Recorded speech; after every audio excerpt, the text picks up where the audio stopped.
In this paper, we study how to mitigate unconscious human biases during visual data analysis. We integrate an intervention, interaction traces, a visual footprint of a user's interaction history, into a visual analytic tool, and study how it can be used to impact user behavior, decisions, and increase awareness of potentially unconscious biases. We study the effect of this intervention both in lab and through a virtual crowdsourced experiment across two dataset domains, politics and movies. For this video, I will give an example using the political scenario. In the political scenario, we asked participants to choose a committee of 10 fictitious politicians to review public opinion on the recent Georgia House Bill 481, which banned abortion in the U.S. state of Georgia after 6 weeks. We expected to observe things like bias toward a particular gender, bias toward people's own political party affiliation, bias toward particular age groups, and so on. We developed an interactive scatterplot-based visualization system.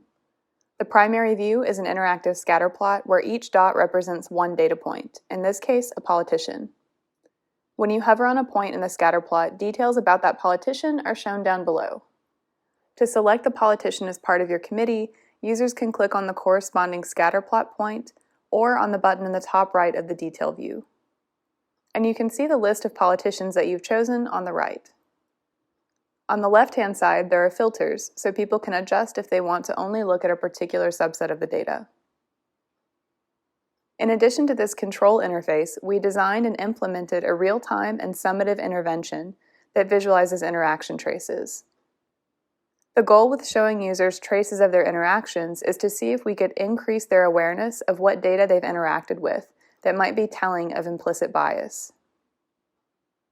We showed real-time interaction traces in the interface in a couple of ways.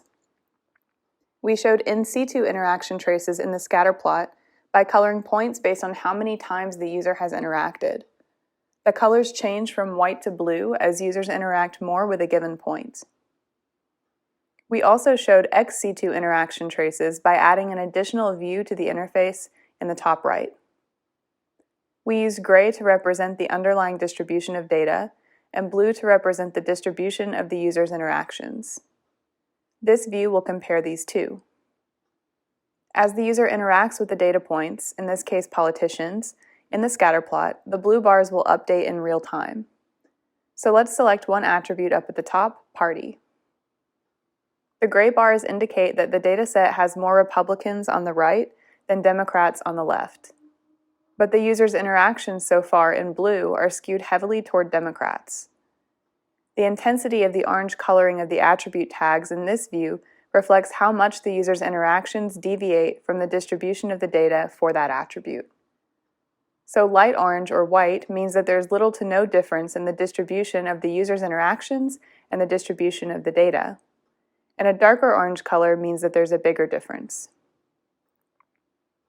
Summative interaction traces look similar to the ex situ real-time interaction traces, but they're shown after the user has selected their committee of 10 politicians. After seeing these summative interaction traces, users have the opportunity to revise their committee selections.